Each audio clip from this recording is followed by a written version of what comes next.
Bienvenidas familias Fundar. Espero que hayan estado muy juiciosos viendo los videos, poniéndose al día en las diferentes sesiones de cada tema que abordamos.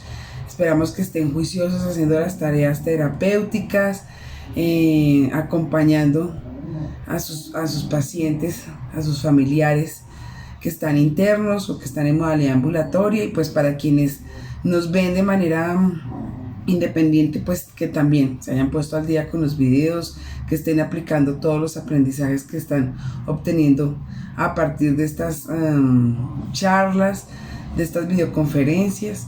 Recuerden que estamos haciendo un ciclo de factores protectores para prevenir una adicción. Bueno, es en general, sirven para generar cualquier adicción, pero estamos enfocándonos a los de las redes sociales, a las adicciones a las redes sociales. Recuerden que por lo general la población que mayormente presenta este tipo de adicciones es la adolescente. Entonces tengan presente pues este factor, que nos sirve también para aquellas personas que han empezado a hacer un proceso de recuperación, y nosotros como familia tengamos en cuenta también qué factores pueden ayudarle a prevenir a esta persona una recaída.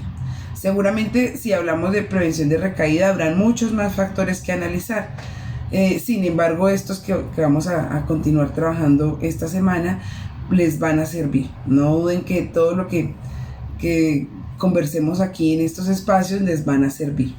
Bueno, la vez pasada habíamos quedado que tener buenos, digamos que favorecer nuestros autoesquemas, tener unos buenos autoesquemas, es decir, todo lo que tiene que ver con los autos, autoestima, ¿sí? Autoeficacia, bueno, todo lo que tenga que ver con la valoración propia debe estar en su adecuado nivel, ni por encima del nivel correcto ni por debajo. Esto es un factor que nos va a favorecer la aparición o el desarrollo de una adicción, y también nos va a favorecer o nos va a prevenir una recaída. Hoy quería como iniciamos digamos en la sesión anterior con algunos elementos propios de la comunicación. Hoy vamos a profundizar en ellos y en otros aspectos que son factores protectores importantes en la generalidad. Recuerden que si queremos ir más a la puntualidad para la prevención de la recaída, pues allí ya tenemos que hablar de otros factores puntuales, ¿no? Bueno, que ustedes van a encontrar en los videos que ya hemos publicado, revísenlos. En la pestañita de videos, si hablan en la página de YouTube, hay una pestañita que dice videos, ahí se van a desplegar todos los videos que hemos subido durante este tiempo, entonces ahí van a encontrar mucha información. Habíamos quedado que las habilidades sociales y las habilidades de comunicación son un importante factor de protección, porque me permite a la persona tener una interacción real, ¿sí? Tener una mejor interacción con el mundo, consigo mismo y con las personas que lo rodean. De esta manera, si lo conectamos con las adicciones a las redes sociales, ¿sí? O a todo lo que tenga que ver con el internet, ya sea juego, ¿sí? Ese también incluye allí, me va a llevar a que si yo tengo dificultad para establecer relaciones sociales, dificultades para comunicarme, por supuesto que un espacio mediado por una pantalla, por un televisor, por un computador, por un celular, me va a facilitar esconderme, ¿no? Me va a facilitar crear una personalidad virtual en donde quizás no tenga que ser yo realmente, sino donde yo pueda poner cosas que no soy, ¿sí? Y que me van a llevar pues a decir mentiras, a meterme a sitios que no, y me expone también a sitios pues peligrosos por pues todas las dificultades que se pueden presentar hoy en día, ¿no? La trata de blancas, el abuso, el engaño, donde hay de pronto mándame fotos y entonces después te estoy extorsionando por dinero, en donde empezamos puede ser otro de los casos también muy, muy común, es en donde nos exponemos a lugares en donde se facilita la prostitución, ¿sí? Ya sea consentida o sin consentimiento, pero igual son menores de edad. En los adultos también puede llegar a pasar, ¿no? Entonces, la idea es que si nosotros como personas o nuestros familiares mejoramos esas habilidades sociales y esas habilidades para la comunicación, no nos va a enganchar tanto el conectarnos a través de una pantalla, sino que pueda que lo podamos hacer, pero en la vida real, en el vivo y en directo, lo voy a poder hacer con tranquilidad, ¿sí? Me voy a poder tener las herramientas y las estrategias para comenzar una conversación, para continuarla, para poder expresar quién soy, cómo soy, cuáles son mis gustos, para poder poner límites, para conocer a permitirme conocer a las personas, ¿sí? Protegerme en caso que sea necesario, que pues son los límites, ¿no? Bueno, por eso es tan importante estas habilidades. Les decía en la sesión anterior que pues las habilidades sociales y la comunicación son como en la educación formal, aprender a sumar y a restar, es igual. Es una necesidad básica que si tú no lo tienes, pues interactuar en el mundo va a ser muy difícil, ¿sí? Puede ser tratado como un analfabeta, ¿no? Y eso va a traer pues muchas dificultades, porque al no poderme relacionar o al sentir mucha vergüenza, mucha timidez, mucho miedo, pues finalmente eso cada vez va a hacer que me encapsule más y que me desvíe por otros caminos en donde se facilite la comunicación, pero realmente no sea yo, ¿no? O no se construyan relaciones reales, ¿no? Bueno, entonces decíamos que como pautas de la comunicación es importante tener en cuenta que como qué tips podemos dar para tener una buena comunicación, ¿no? Entonces es siempre poder expresar con claridad lo que pensamos y lo que sentimos, tal vez sin adornos, es decir, poder ser totalmente honestos frente a eso que sentimos y pensamos.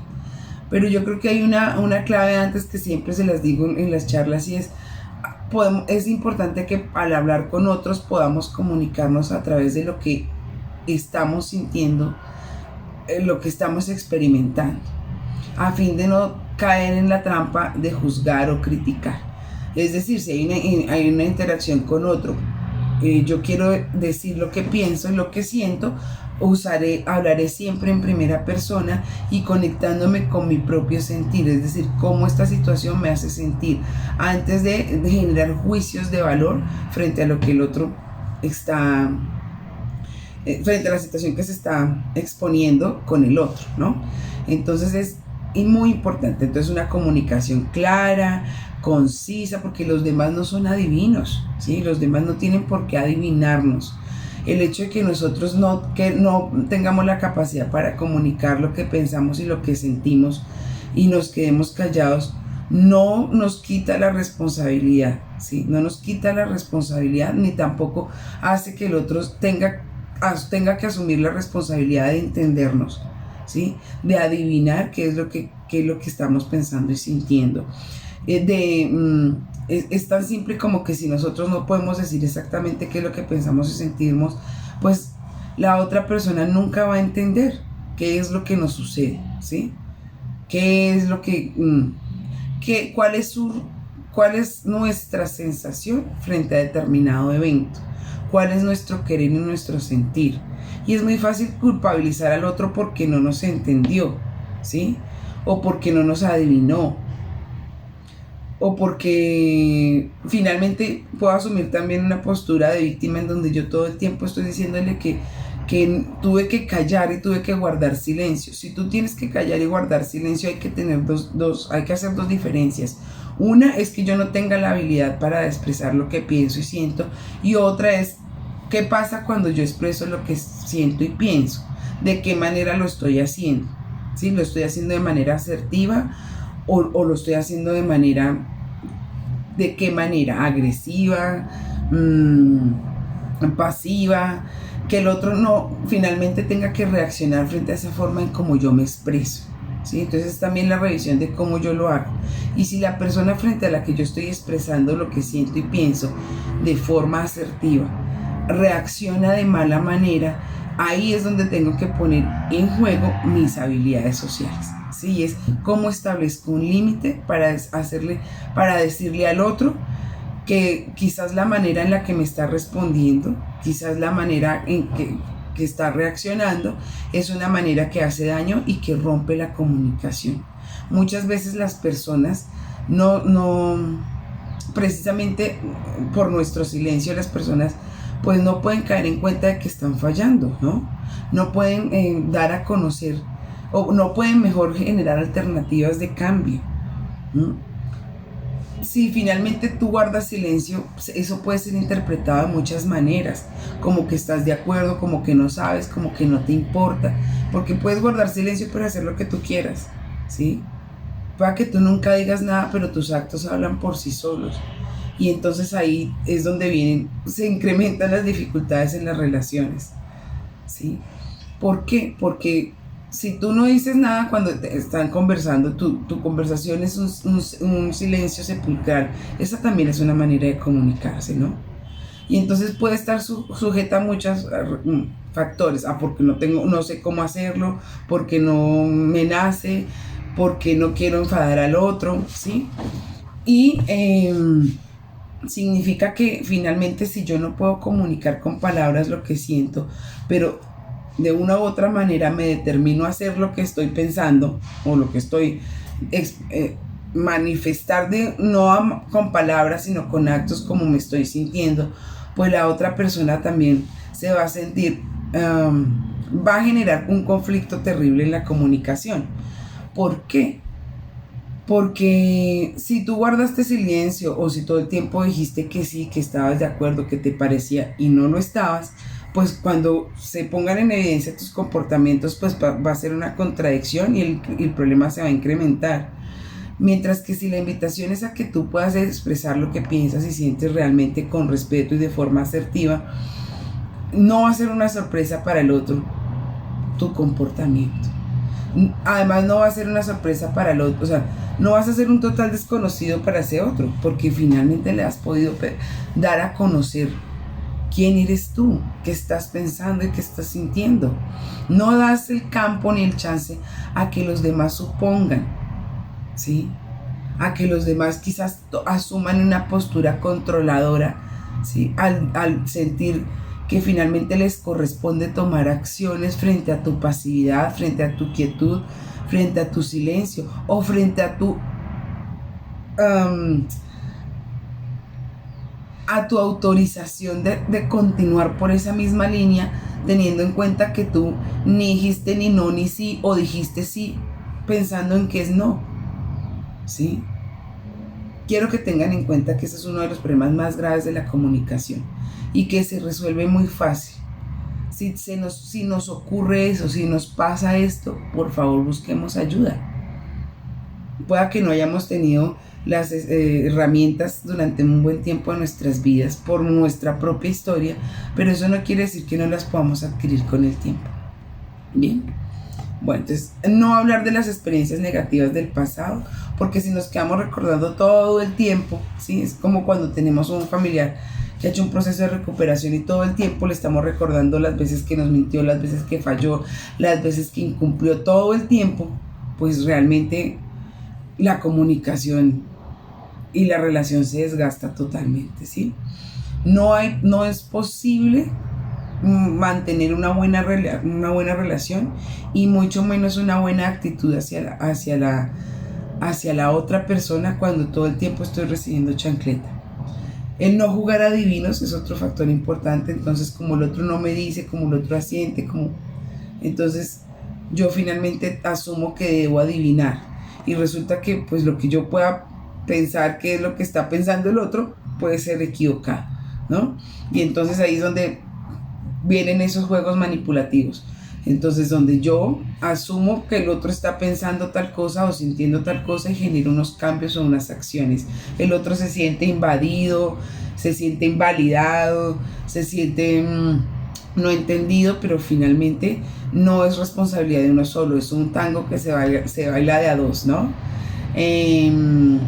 Cuando también nos ponemos en la postura de que los demás nos tengan que adivinar, también es para el otro.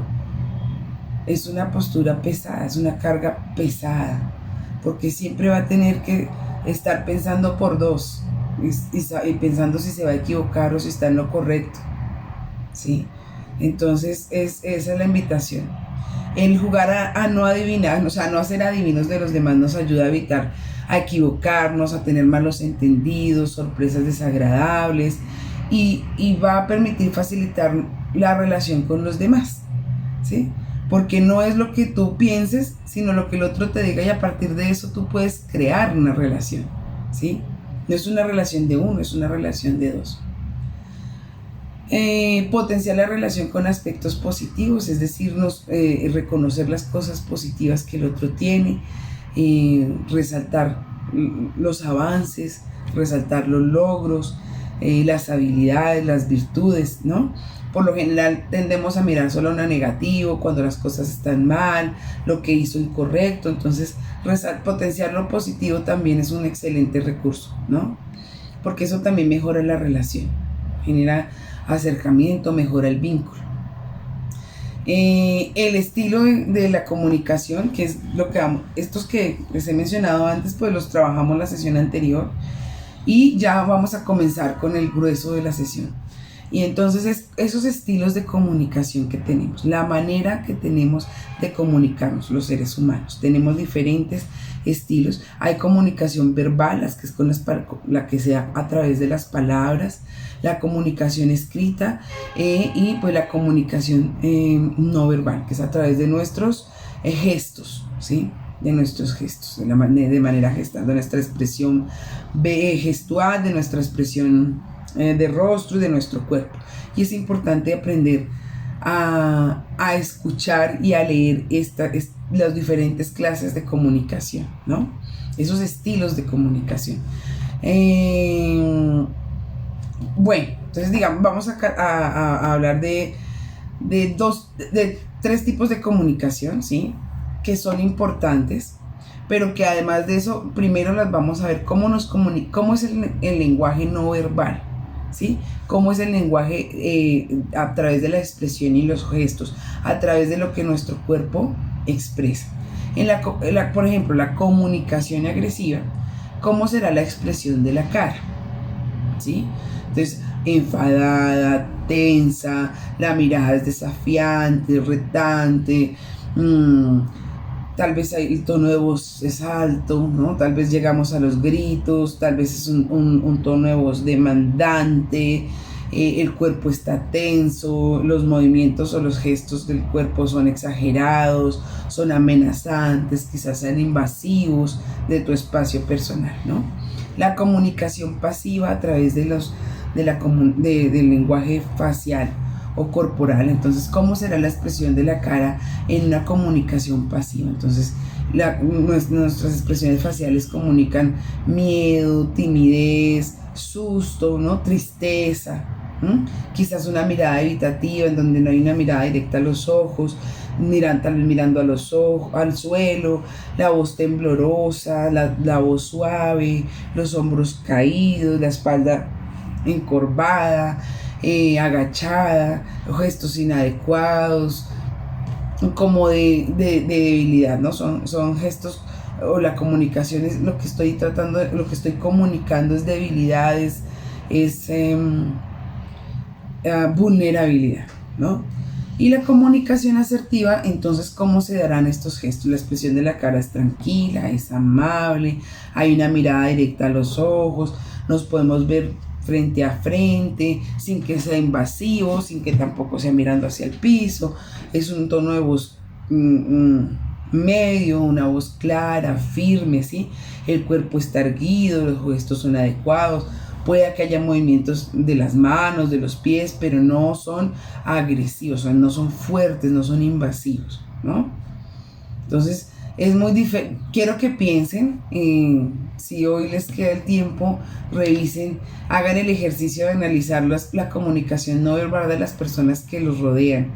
Hagan la lectura del rostro, si fruncen el ceño, si sonríen, cómo están sus mejillas, si están tensionadas, ¿no? O si están relajadas, cómo son los movimientos de las manos, el tono de voz, el tono del cuerpo, y pues no solamente mirarlo en los demás, es también en nosotros mismos, ¿no? ¿Qué estamos comunicando? ¿Qué estamos comunicando? Y eso es muy importante, aprender a hacer esas lecturas, ¿no? Para no pasar por encima de. Y al hacer esas lecturas también yo puedo aprender a comunicarme de una mejor manera. Si mi comunicación no verbal es todo el tiempo así, todo el tiempo triste, todo el tiempo aburrido, pues ¿qué estará recibiendo el otro? Pero si yo realmente me siento feliz, o sea, hay una disonancia, ¿no? Entre mi expresión facial, corporal y lo que yo digo verbalmente, ¿no? Entonces, no, estoy feliz, pero pues no se da, ¿no?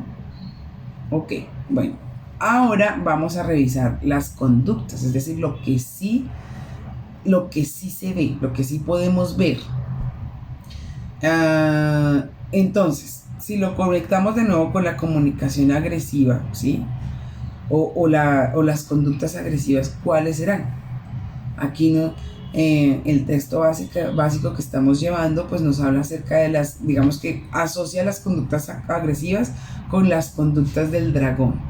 Cuando tú ves un dragón, ¿qué ves? Fuerza, que es bravo, que todopoderoso, ¿no? Dice, estas conductas agresivas defienden los derechos, defienden los derechos propios, pero saltan los derechos de los demás, ¿sí?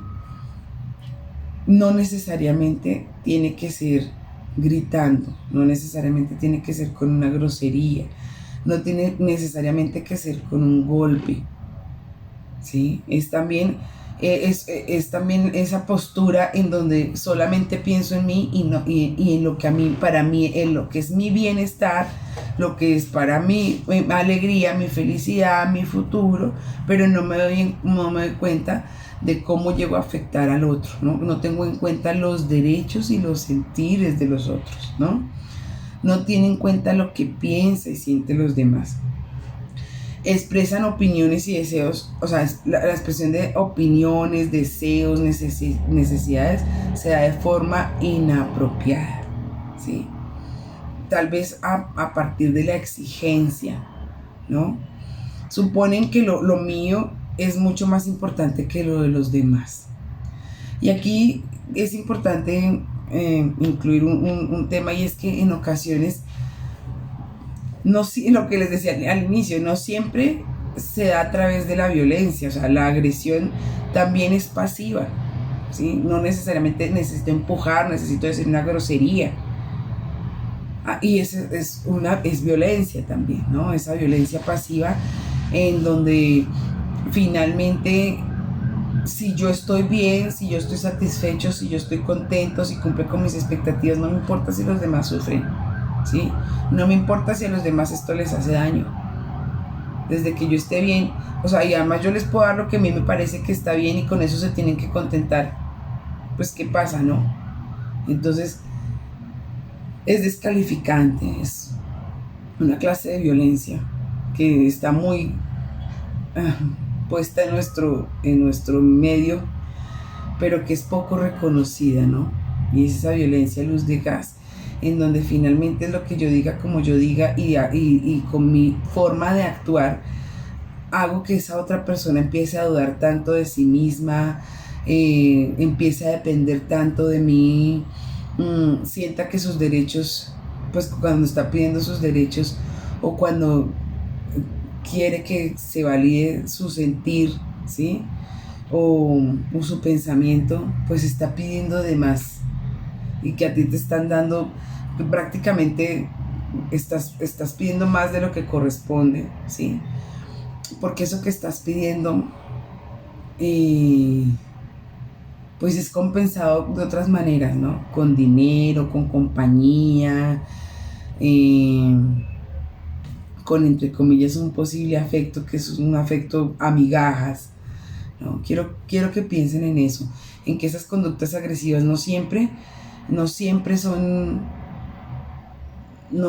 activas, a veces son pasivas, y cuando son pasivas son aún más difíciles de detectar.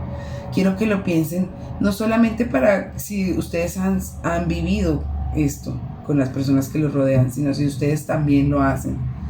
Cuando yo solamente pienso en mí, ¿sí? Cuando no me importa lo que los demás piensen o sientan. Y es de imposición. Es que yo no quiero que hagas determinada cosa porque es que esto me hace sufrir a mí, pero resulta que es el propósito y proyecto del otro.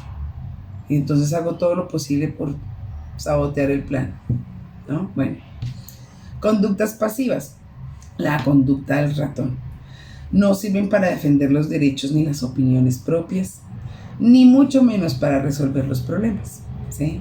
Porque son esas que se esconden, esas que se guardan, esas que permiten todo, que donde no hay un límite. Cuando se expresan las opiniones y los sentimientos, se expresan minimizando, o sea, quitándole la importancia que tienen, o tal vez dándole la importancia. Pues yo le pongo valor a partir de lo que el otro me diga, ¿sí? No de lo que yo sienta, ¿no? Entonces el otro, si estamos frente a alguien que tiene conducta de dragón, pues ¿qué voy a poderme esperar? ¿No? Que si la valoración, que si me voy a quedar esperando toda la vida que el otro reconozca y valore que mi sentimiento es real y que mi dolor también es igual de valioso al de él, pues eso nunca va a suceder, ¿no? Porque estás frente a alguien que no lo va a poder ver, ¿sí? O que no lo va a querer aceptar, ¿no? Por lo general, estas conductas están basadas en suponer que las situaciones de los demás son mucho más importantes que las propias, ¿sí? Y ahí es donde vienen los sentimientos de culpa, ¿no? Es que yo lo hago es mejor que, porque va a ser para el bienestar de... Y tenemos que pensar en todo el mundo, pero cuando nos toca pensar en nosotros nos sentimos culpables, ¿sí? Sentimos que no vale la pena, que está mal.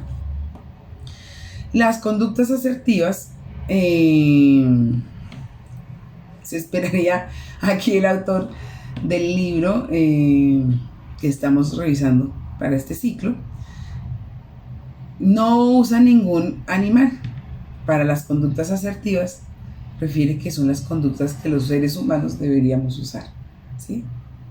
Son las conductas de las personas, ¿sí? Son conductas que defienden mis derechos y mis opiniones, pero también respetando los derechos y las opiniones de los demás. Expresan los sentimientos y deseos de forma adecuada, ¿sí? Sin atacar, pero tampoco sin invalidar. Donde puedo ser sincero, honesto, donde puedo poner un límite, donde si la opinión del otro no me desbarata, no me destruye, no me daña, sino entiendo que es su opinión frente a algo que te está relacionado conmigo, pero que yo decido con qué me quedo y con qué no, ¿no? ¿Qué hago con eso? Son esas conductas en donde reconozco que lo mío es tan importante como lo de los demás, ¿sí? Que así como tú tienes derecho a muchas cosas, el otro también, ¿sí? Y es una postura, conductas que llegan a la negociación. Y cuando no podemos negociar porque estamos frente a un dragón o frente a un ratón, entonces ponemos límites, ¿sí? Si yo estoy frente a un ratón, no voy a aprovecharme que es un ratón, ¿sí? Y si yo estoy frente a un dragón, no me voy a amedrentar, sino le voy a poner un límite. ¿Bien? Bueno, ¿qué otra cosa tenemos que tener en cuenta con relación a los estilos de comunicación? Hay algo que se llama el estilo atribucional, ¿sí? ¿Qué quiere decir el estilo atribucional? El estilo atribucional quiere decir cómo yo atribuyo lo que sucede o lo que pasa o lo que yo siento a factores internos o externos, ¿sí? Cuando entre mejor estilo atribucional yo tenga, mejores habilidades y mejores relaciones sociales puedo tener. Digamos que se le llama atribución a la búsqueda de las razones por las que una persona determina o establece sus éxitos y sus fracasos. O sea, yo puedo determinar mis éxitos y fracasos por tales y tales razones. de esa manera yo atribuyo que mi éxito fue porque fui disciplinado, organizado, responsable, ¿sí? Y mi fracaso fue desorganizado. O sea, es esa búsqueda de razones. Atribuir es esa búsqueda de razones para determinar por qué fracasé o por qué tuve éxito, ¿sí? En los seres humanos hay dos tipos de atribución, la interna y la externa. En la interna se clasifica en dos, en la positiva y en la negativa. Entonces, la atribución interna positiva, ¿sí? Es una estrategia, o son las estrategias que tenemos los seres humanos para atribuir, para buscar esas razones, ¿sí?, que me llevaron al éxito o al fracaso de determinada acción, ¿sí? Y esas razones las busco dentro de mí, ¿sí? Que es un poco el ejemplo que les puse hace un momento. Entonces, terminé excelente la tarea o el trabajo porque fui organizado, porque planeé, porque fui responsable, porque cumplí con los horarios. O sea, porque soy inteligente, las atribuciones o las razones por las cuales yo puedo determinar si eso fue un éxito están basadas en mí, en lo que yo hice, en lo que yo sentí, en cómo yo reaccioné, ¿sí? Están basadas en mí. Y por lo general, bueno, cuando son positivas es porque reconozco que esas razones obedecen a cualidades, atributos, ¿sí?, fortalezas, habilidades. La atribución interna negativa, pues es la misma situación, pero cuando reconozco que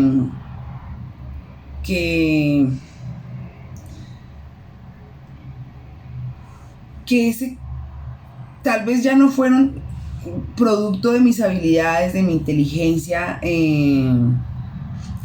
de mis fortalezas, sino eso que sucedió, esa atribución interna negativa, eso que sucedió fue gracias a mis debilidades, a mis errores, a mis falencias, ¿sí? Entonces me fue muy bien porque fui organizado, inteligente, planeé, responsable, ¿sí?, en la entrega del trabajo.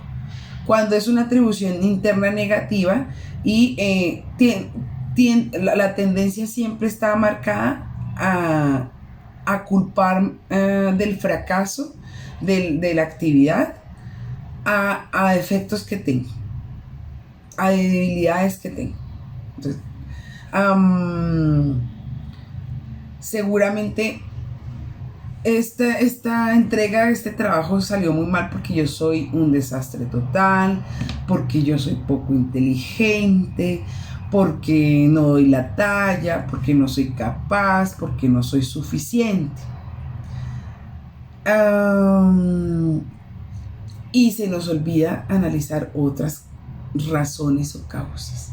Entonces, digamos que poder tener un adecuado estilo atribucional, o sea, un saludable estilo atribucional nos va a ayudar a mejorar nuestras relaciones con los demás, pero también a mejorar nuestra autoestima, todos nuestros autoesquemas.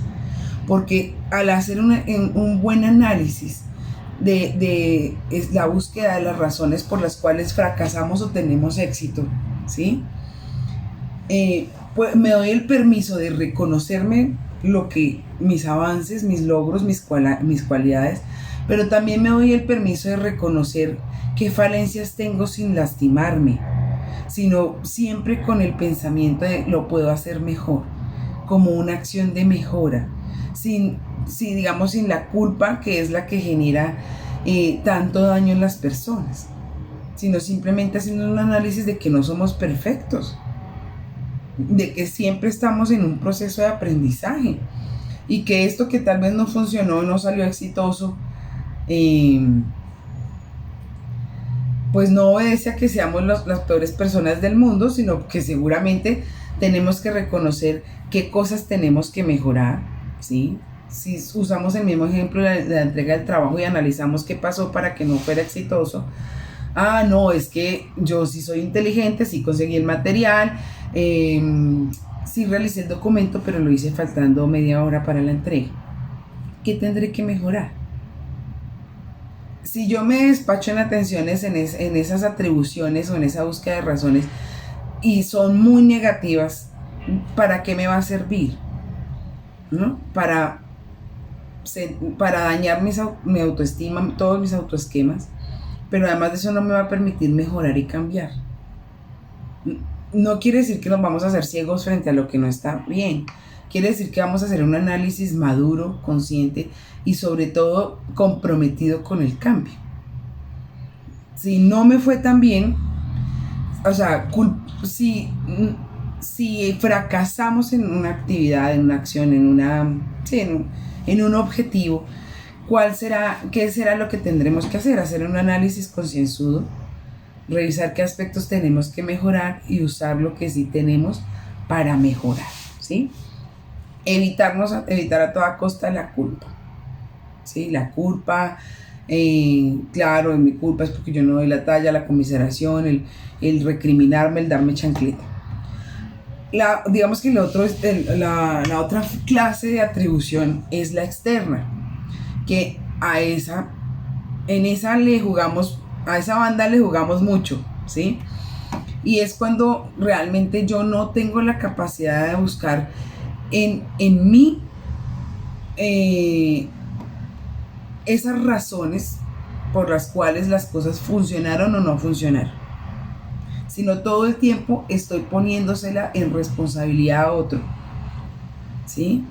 Cuando le atribuyo, más bien le pongo la culpa a otro o a otros de lo externo a mí, de lo que me ha pasado, ¿sí?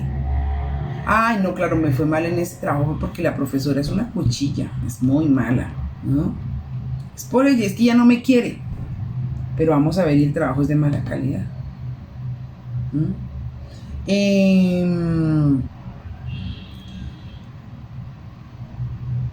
Sí, o porque no tuve suerte, o porque no escribí como ella quería, no. Entonces siempre le ponemos la culpa a los demás. ¿Sí? Atribuimos, pero no solamente en lo malo, ¿no? En lo bueno también. Entonces, si tuvimos éxito, la atribución es externa. No es que la profesora me quiere. La profesora me tiene en buena estima, entonces ella fue buena gente y me puso buena nota. Pero no fue porque realmente nosotros lo mereciéramos.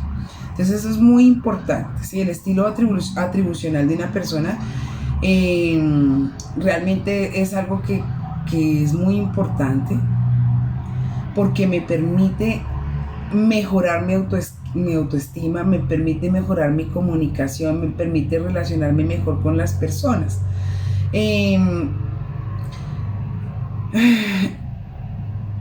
Me permite tener una vida mental más saludable en la medida en que si yo puedo hacer una atribución, o sea, hacer atribuciones realistas a lo que está sucediendo,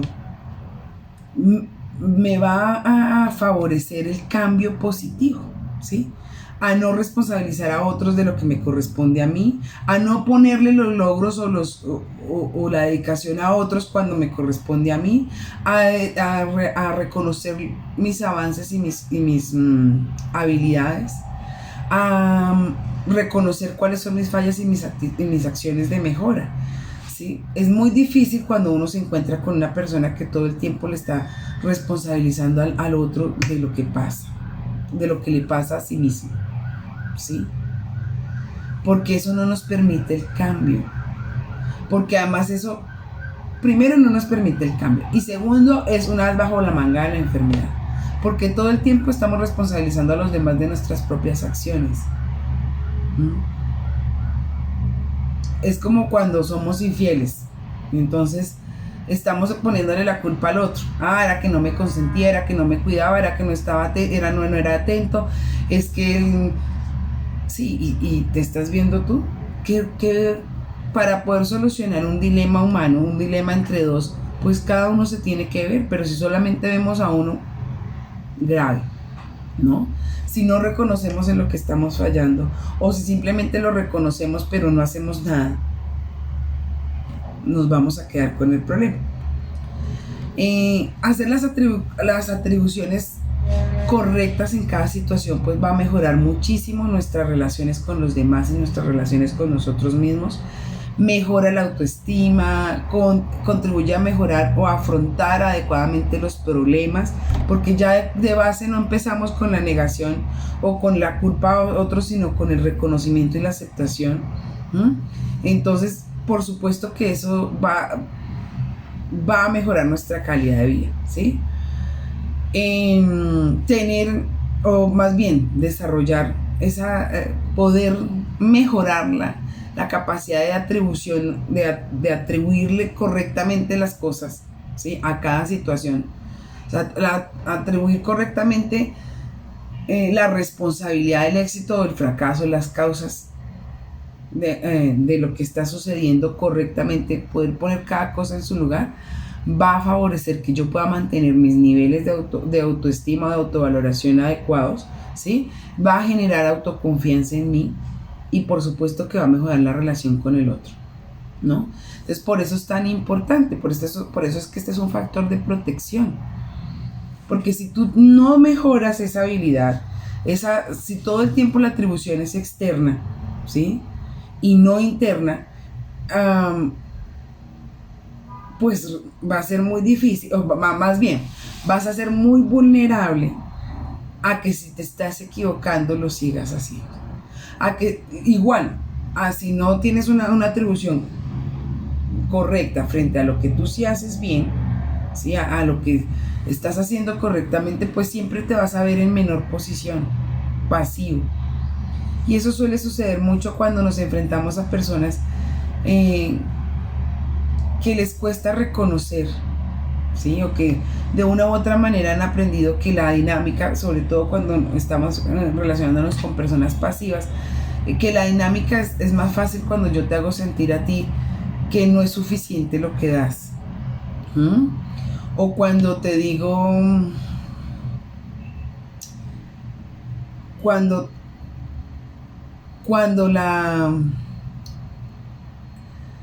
tú empiezas a ser consciente de que parte del problema, o sea, que el problema no solamente eres tú, sino que también está en el otro y el otro no quiere aceptar, ¿sí? En ese momento tú vas a tener que tener la suficiente fortaleza y las suficientes habilidades de afrontamiento para poder decirle al otro, oye, no, yo me responsabilizo por lo mío, tú responsabilízate por lo tuyo. Muchas veces no se van a querer responsabilizar y eso no puede desestabilizarte. Eso simplemente te permite hacer una lectura del otro y saber que hay cosas que no vas a poder esperar de ese otro, ¿sí? Y entonces, porque eso nos lleva, y sobre todo digamos que cuando tenemos conductas o perfiles codependientes, estamos esperando todo el tiempo que el otro caiga en cuenta, que el otro acepte, que el otro reconozca, ¿sí? Pero hay momentos en la vida en donde tenemos que ser conscientes que debido a toda la combinación que genera el perfil adictivo, pues las personas no lo van a hacer. Y eso no va a ser un punto de lucha hasta que yo lo logre convencer a las buenas o a las malas porque se me sale el controlador para que él se dé cuenta que así son. No. Desde que usted esté totalmente consciente de qué es lo que está pensando y sintiendo, de qué fue lo que hizo bien y de qué fue lo que hizo mal, y pueda establecer un adecuado límite con el otro para que no te pongan culpas que no te corresponden, ni tú poner culpas al otro, pues ahí ya vamos en ganancias, independientemente de que el otro acepte, reconozca o comunique, ¿no? Bueno, otra de las estrategias, otra de los factores protectores tiene que ver con la capacidad para solucionar problemas. Todo esto son habilidades para la vida que debemos aprender desde que somos muy pequeños, pero que muchas veces no las hemos aprendido, no nos las han enseñado o no las hemos aprendido de la manera correcta, ¿no? La capacidad para solucionar problemas. Entonces eso implica que debemos desarrollar la estrategia de análisis, ¿no? Es un análisis realista de la situación, de la dificultad, que me permite, o sea, que pone en acción mi pensamiento crítico, ¿no? Entonces si yo veo que mi familiar o que yo misma no tengo esa capacidad para solucionar problemas porque me enredo fácilmente, porque en cambio de poner la solución pongo un problema más, porque no sé cómo cómo dar el siguiente paso, pues la invitación es a trabajar en esa habilidad. Es una habilidad para la vida que se puede desarrollar. Implica tener un análisis realista de la situación, tal cual, sin ponerle más, pero tampoco sin quitarle.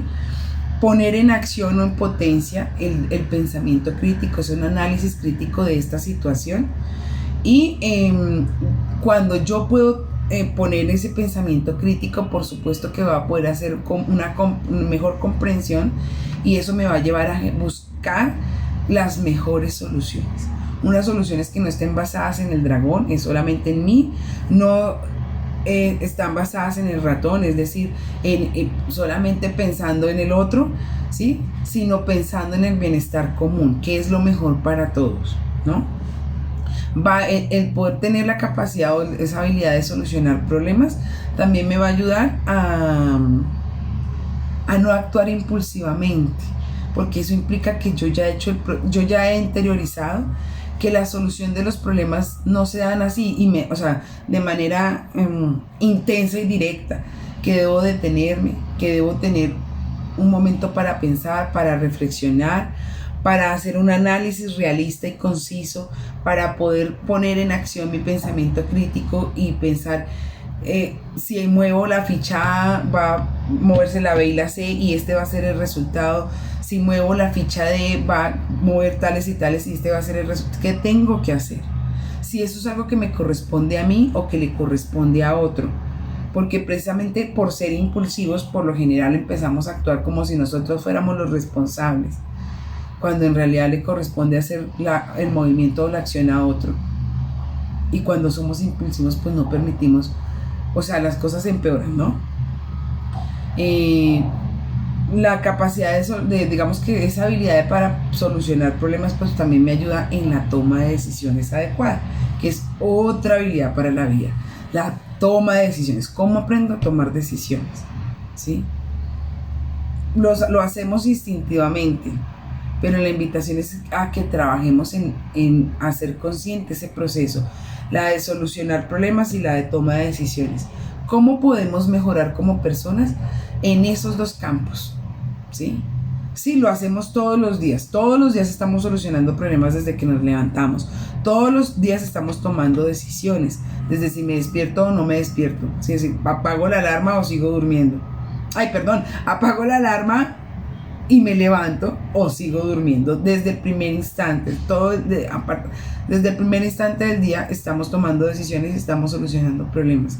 ¿Qué pasaría si usted se permite conocer un poco más de estas dos estrategias, la solución de problemas y la toma de decisiones, y mejorar lo que ya viene haciendo, que quizás lo está haciendo de manera automática?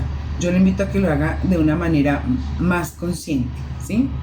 De que se dé permiso a aprender otras estrategias, y de esa manera usted también le va a poder enseñar a su hijo o a su familiar, ¿no? A través del ejemplo.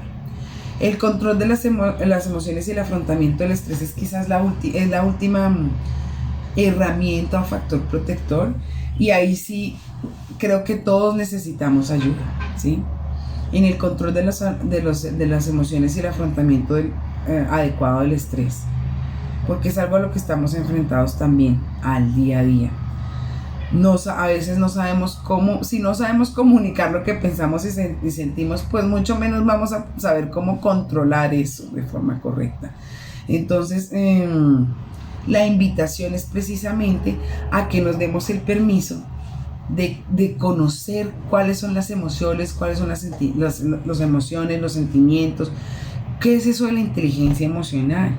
¿Cómo yo debo reconocer cuáles son mis emociones y mis sentimientos, y cómo afrontarlas sin que se me salgan de control, sin que se desborden, sin que se minimicen, ¿sí? Pero también cómo puedo entender esas emociones y sentimientos en los demás, ¿no? El afrontamiento adecuado del estrés, pues también es otro factor protector.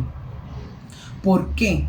Porque si nos retomamos el caso de los adolescentes, que es nuestra población objetivo hoy, pues estamos sometidos a una etapa de cambio donde hay mucho estrés, ¿sí? Están sometidos a muchas valoraciones, a muchas incertidumbres, y hay unos niveles de estrés muy altos. Y si no sabemos manejar esos niveles, o sea, si no sabemos manejar el estrés de manera correcta, pues vamos a ser más vulnerables a buscar alternativas que me generen bienestar inmediato, así me hagan daño, ¿sí? Como beber alcohol, como consumir drogas, como las redes sociales de forma abusiva, ¿sí? Y lo mismo el control de las emociones. Recuerden que las adicciones es una enfermedad de las emociones. Y si nosotros no podemos lidiar con nuestras emociones, si nuestras emociones se desbordan por encima de nosotros, son las que mandan. Muchas veces se desbordan y se ven, muchas veces se desbordan y es una lucha interna, en donde aparentemente no pasa nada. Pero entonces la invitación es precisamente a eso, a devolvernos a muchas cosas que seguramente aprendimos desde pequeños. Por ejemplo, lo de las emociones lo podemos ver cuando hacíamos pataleta de niños, cómo nos manejaron las emociones, ¿no? ¿Qué pasó cuando hicimos pataleta? ¿Qué pasó cuando expresamos que teníamos un dolor o que queríamos determinada cosa? ¿Cómo respondió el mundo, nuestros cuidadores y padres a eso? Entonces, la invitación es precisamente a que trabajemos en mejorar en nosotros mismos, nos devolvamos en el tiempo y quizás esas cosas, esos aprendizajes que tuvimos desde infancia se puedan mejorar, se puedan pintar, se puedan, yo diría, en algunos casos habrá que demolerlos y en otros casos lo que tendrá que suceder es que los podamos remodelar, ¿sí? Podemos complementarnos, adquirir nuevas herramientas y nuevas habilidades. Si lo hacemos nosotros, recuerden que la mejor manera para educar es el ejemplo. Y si nosotros no lo sabemos hacer, pues muy difícil es poder enseñárselo también a nuestros hijos o poder entender qué es lo que les sucede, ¿no? Poder entender esas crisis existenciales sin que eso nos desborde a querer controlarlo todo, pero sin que también nos haga sentir rechazo porque se está sintiendo mal y no sabemos qué hacer con eso, ¿no? Entonces, esas son los factores protectores. Trabajar en esas habilidades para la vida, reforzar, seguramente todos ya tenemos muchas de ellas, pero podemos mejorarlas. Nos podemos podemos incursionar en un viaje de mejora continua, ¿no? En donde vamos a aprender siempre nuevas estrategias y nuevas herramientas y también permitirle al otro crecer a partir de eso, ¿no? Porque no solamente somos nosotros. Ayer leía un post de infancia en donde decía, y fue significativo para mí, queremos que los niños, cuando les decimos deja el celular ya no juegues más, lo dejen de inmediato, a la primera. ¿Cuántas veces nosotros dejamos nuestro celular a la primera? Nos cuesta, ¿sí? ¿Cuánto nos demoramos nosotros en dejar hacer algo que está mal? Y si queremos que los otros reaccionen a la primera. Entonces eso no quiere decir que entonces nos vamos a desmejorar todos, ¿no? Y entonces fresco que como yo me demoro, usted demórese. Es como somos conscientes que esto es un proceso, que necesitamos tiempo, que necesitamos más que el señalamiento, el juzgar, necesitamos poder hablarnos abiertamente de lo que realmente pensamos y sentimos, sin morir en el intento, ¿no? Y bueno, mejorar todas nuestras habilidades para la vida y permitir que nuestros hijos también puedan adquirir esas herramientas. Nos vemos la otra semana. Chao, chao.